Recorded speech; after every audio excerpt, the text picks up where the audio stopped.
Hi, I'm Sophie Uliano, author of the Gorgeously Green book series. And today I want to talk to you about how to create a staycation. Now, what is a staycation and why on earth do a staycation? Well, a staycation is, as it sounds, you're going to stay at home in your own city instead of getting on a plane and traveling somewhere else. Why on earth do that? Well, two very good reasons. One, it's going to save you a tremendous amount of money. And two, it's also going to really reduce your carbon footprint because obviously you're not getting on an airplane and flying somewhere, which is always a very, very positive thing for Mother Earth. So what are the few things? There's a few key points that make for a very successful staycation.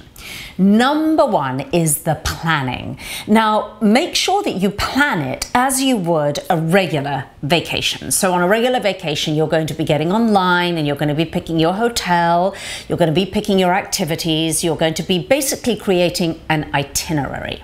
So for your staycation, do exactly the same, because if you don't plan an itinerary, you're going to end up just slipping back to your old habits. Oh, I'm just going to go to the office. I'm just going to check my emails. I'm just going to lie around vegging out. No, no, no, no, no. You've got to have that itinerary. So planning, very important. What day are we going to start it? What time of the day are we going to start as a family? 2 o'clock on Friday afternoon.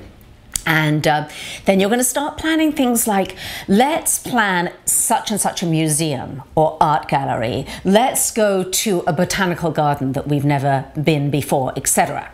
Now, the next point is to be a tourist in your own city, this is what I really like because we never are.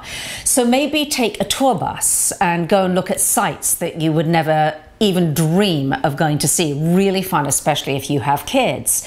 Go and look at local sites that probably everybody comes to your city to see, but you never do. Now, I would say that one of the primary rules, there's only got to be one rule on this staycation, and that has got to be turn it off. And I cannot stress the importance of this because I find it's, obviously we all do now, so tempting just to check the BlackBerry and the emails or the computer, and I think that as a couple or as a family, you have to all sit down and say, right, this is what we're going to do. We're going to pretend that we're on, it's like a beach in Hawaii where we wouldn't be sitting, hopefully we wouldn't be sitting all checking things. And we're going to pick a time, 2 o'clock on Friday afternoon, when everything will be turned off and phones will all be put away in one place. Now, good for you as a family if you can take 3 days with absolutely no switching it back on. And if you can do that, I promise you, you will have a sense of peace and well-being that you haven't had for a very, very long time.